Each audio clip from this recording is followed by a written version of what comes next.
Yop les gens, c'est Med, j'espère que vous allez bien. On se retrouve aujourd'hui pour le résultat final du Sniping Showdown FR qui opposait donc la Viso à la Shade.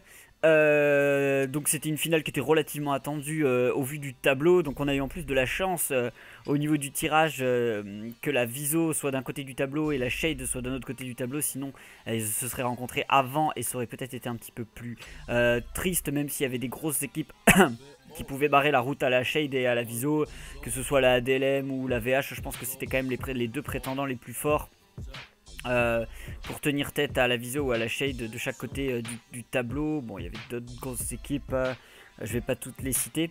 D'ailleurs, ça me fait un petit peu penser au fait que pas mal de gens disent qu'il faudrait que le vainqueur était attendu. Mais le vainqueur était attendu, ou tout au moins les équipes en finale étaient attendues. Je trouve ça un petit peu un petit peu ridicule comme phrase, parce que oui, évidemment que les vainqueurs sont attendus. Enfin, c'est comme quand tu fais une compétition de foot, tu sais très bien qu'en quart de finale, que dans le carré final, tu vas retrouver l'Allemagne, l'Italie. Enfin, c'est pareil, tu vois, c'est un peu le même principe. Les grosses équipes sont évidemment à la fin. Je pense que c'est un secret pour personne que la Viso et la Shade sont les deux teams qui commencent à avoir toutes les deux de la bouteille et qui sont des teams extrêmement performantes en fit. Enfin, je veux dire, elles sont quand même connues pour ça. Donc, il est évident qu'on les retrouve au sommet. Je veux dire, il est quand même assez peu probable qu'une team qui vient juste de démarrer soit aussi forte que ces teams. Et puis même pour tout, que ce soit au niveau des clips, au niveau de l'organisation, etc. La team, ces deux teams ont des bons joueurs déjà de base, un très gros niveau, mais elles sont relativement bien organisées pour faire les uploads, les edits, etc. Donc c'est toute une machine.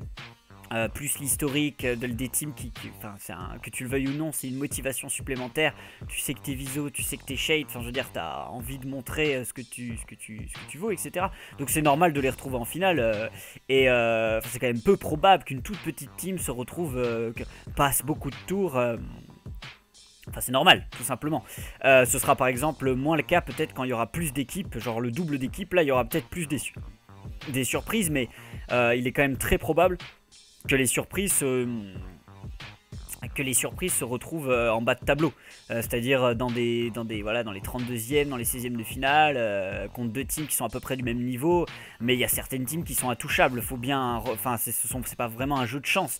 Call of Duty, il y a quand même énormément de technique, énormément de temps de jeu, donc si t'es fort, t'exploses l'adversaire. C'est genre normal. Il y a pas, c'est pas comme au foot par exemple où il peut y avoir une balle tirée, voilà. Je veux dire, dans Call of Duty, on va dire que les team Tage comprennent environ 30 clips. Je veux dire, tu as peut-être un ou deux clips de chance, tu vois ce que je veux dire, mais je veux dire, un ou deux clips de chance, ça fait pas tout.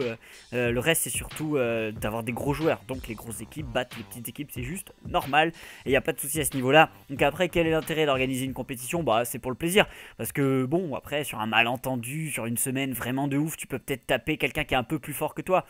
D'habitude, mais tu peux pas taper un très gros. Je veux dire, pour taper la Viso ou la Shade quand t'es une toute petite, quand t'es une team bien plus humble que d'autres.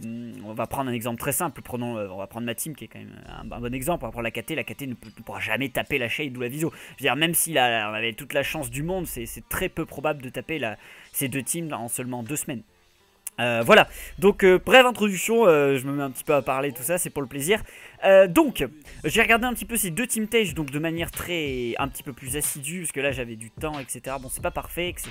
On vous l'a déjà dit, on va améliorer un petit peu sûrement la manière de comparer les deux team Tage, qu'il n'y ait pas de doute, etc.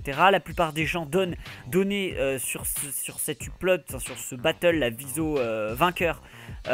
Et la Shade perdante. Les Shades étaient plutôt d'accord dans l'ensemble, dans ce que j'ai vu sur les commentaires.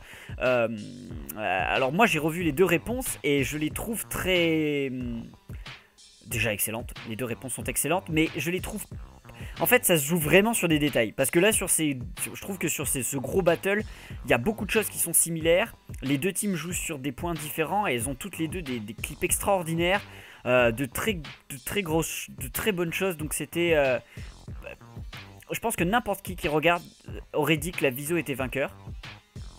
Mais pour moi ça faisait un peu, vu que tout le monde est relativement d'accord, ça semblait un petit peu de dire, mettre de côté la performance de la Shade qui est excellente, parce qu'il est incroyable, ce montage final est excellent pour cette team aussi. Il aurait explosé n'importe qui d'autre quasiment je crois. Donc c'était vraiment très très bon. Donc après un petit peu dans les comparatifs, moi j'avais pris quelques notes etc. que j'ai revu tout à l'heure tranquillement. Je voudrais revenir moi sur quelques points. Donc on va commencer un petit peu avec les feeds en... déjà au niveau des joueurs, les joueurs il y a à peu près autant de joueurs des deux côtés. Il y a une dizaine de joueurs, un peu plus, 12, 13 sûrement, chacun dans les deux équipes. Au niveau des codes c'était sur 5 codes, sur 6 codes. Donc ça se valait à peu près. C'était quand même assez équilibré à ce niveau là. Au niveau des clips il me semble que la Viso avait beaucoup plus de clips que la Shade. Mais ça a été très... ça a pas mal été rempli avec des triples en 1 au niveau de la Viso. Elle a beaucoup de triples en 1 hein, donc c'est des clips qui sont tout à fait cool hein, à prendre. Mais ça remplit beaucoup tandis que la Shade en a quasiment pas. Même si les triples en 1 de toute façon c'est quand même des clips vachement de chance. Donc ça fait pas beaucoup la différence. Mais voilà, la Viso on a rajouté pas mal. Elle en a mis pas mal, donc c'est que ça doit jouer beaucoup, etc. Et puis je crois qu'elle joue pas mal en guerre terrestre, où là où il y a beaucoup de joueurs, donc il y a beaucoup de chances de mettre des triples en 1, etc. Donc ça remplissait pas mal, d'où le nombre de clips supplémentaires. Après, pour revenir un petit peu plus en détail sur les clips, etc., sur la manière dont comment ils ont été rentrés, etc., il y a plusieurs choses. Donc déjà pour les headshots, bon, j'ai un petit peu regardé donc les clips headshots des deux teams. J'ai écouté un son incroyable. Surf Solar, je crois, de Fuck Buttons, c'est incroyable. Donc en headshot, vous avez à peu près le même nombre de clips des deux côtés. Donc c'est un petit peu moins d'une dizaine de clips headshot. Ils sont donc globalement les deux réponses se valent en headshot. Et après il faudra aller voir un petit peu plus en détail sur les headshots. Et là j'ai regardé grosso modo les deux meilleurs clips. Donc les deux meilleurs clips headshot de la Viso pour moi, de la Shade pardon, pour moi c'est l'opener et le closer. Donc c'était une quad headshot rolling sur turbine, donc fallait la sortir, et une quad headshot rolling sur Newton, il me semble. Attendez, j'en profite pour regarder un petit truc. Non, les deux sont sur turbine, hein. Les deux sont sur turbine, je mets n'importe quoi. Ouais, donc les deux étaient sur turbine, donc c'est deux très gros clips qui sont très très bons. Enfin, moi je pense que n'importe qui les gardera en Team Tage. C'est des clips techniques en plus, parce que c'est une rolling, etc. De très jolis clips. Plus toutes les feed headshots qui sont relativement classiques. Donc il y a de la quad headshot normale, voilà, en MME. Souvent c'est Ballista. Je crois pas qu'il y en ait qui a été rentré sur d'autres Call of Duty. Il y en a une broc au PSG1 il me semble pour la Shade en domination qui a été rentrée sur Newton. Mais grosso modo les clips sont assez classiques. Tandis que la Viso, donc pareil, elle a rentré pas mal de quad feed headshot, donc environ le même nom, mais elle, ces deux gros squad feed headshot, enfin ces deux gros clips headshot plutôt, ils sont monstrueux. Donc c'était l'opener qui est la 5 feed headshot Brock sur Village au MSR, je sais plus par quel a été rentré, par Red je crois, enfin un clip monstrueux, vraiment monstrueux. Et il y a également un clip qui n'est pas closer cette fois-ci, qui est la 5 feed headshot sur Hijack qui a été rentré par Vifrost, mais je suis pas sûr. Donc ces deux gros clip headshot sont, pour moi, je les trouve supérieurs en valeur absolue. Et puis même la 5 feed headshot, même si elle est broc sur Village, t'en mets jamais je pense sur MW3. Donc pour moi ces deux clips sont super à ceux de la Shade. Donc pour moi ça donnait un avantage déjà pour la Viso au niveau des headshots. Après en termes de multi-kill, donc il y a pas mal de multi-kill de part et d'autre, même si évidemment la Viso est bien supérieure en nombre pur de multi-kill par rapport à la Shade, tout simplement parce qu'elle joue sur MW3. Donc elle a beaucoup plus de multi-kill. Donc là le match était un petit peu fait à ce niveau là, même si c'est, voilà, c'était plus un avantage pour la Viso parce qu'elle a plus de multi-kill. Mais bon, vu que la Shade ne joue pas trop sur ses Call of Duty, ce serait nul de juger juste à ce niveau là. Mais bon voilà, ça donne quand même une force dans un montage, parce que beaucoup de gens sont quand même d'accord pour dire que les multi-kills c'est un peu le top. Après la Shade en a rentré des grosses, il me semble.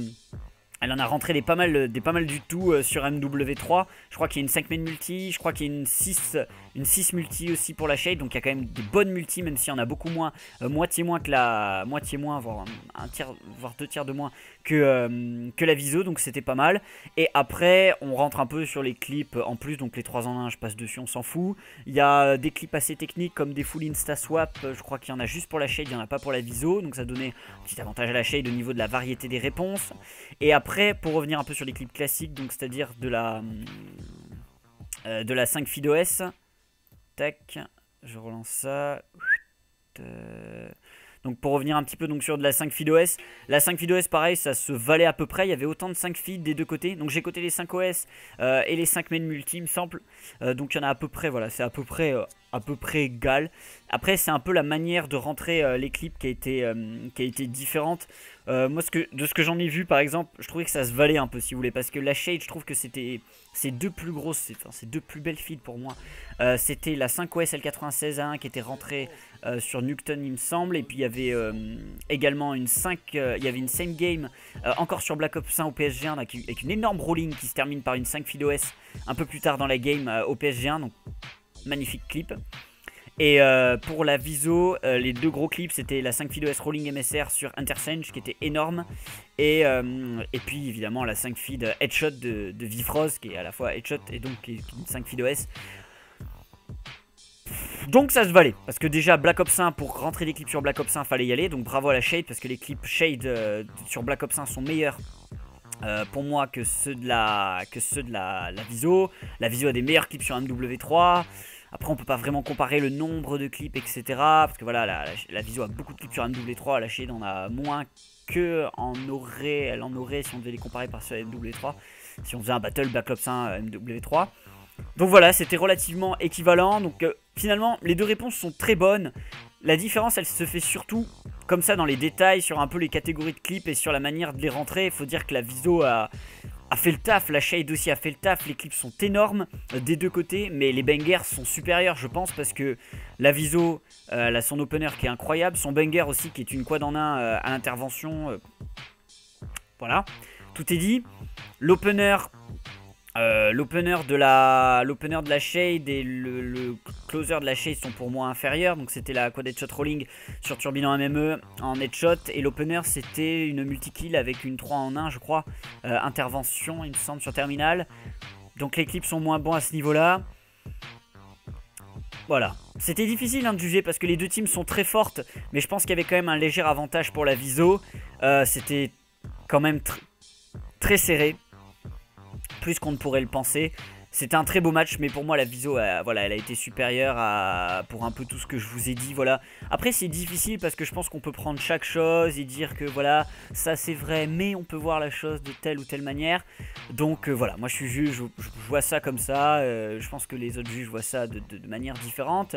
Ce serait peut-être plus intéressant du coup qu'il n'y ait pas 3 mais 5 juges, comme ça on aurait plus de diversité dans nos jugements, etc. Mais voilà, je pense que la viso a été meilleure sur ce round par rapport à la Shade. Voilà, donc je vous remercie de m'avoir écouté tout ce temps. J'ai été un peu long, j'avais un petit peu envie de parler. Je crois que le J-Code me manque. Bravo à tout le monde. On se voit pour le prochain Sniping Showdown. Il sera meilleur, je vous le promets, si c'est nous qui l'organisons. Il sera plus complet, mieux foutu, etc. Il y a pas mal d'idées à mettre en place et on va faire attention, etc.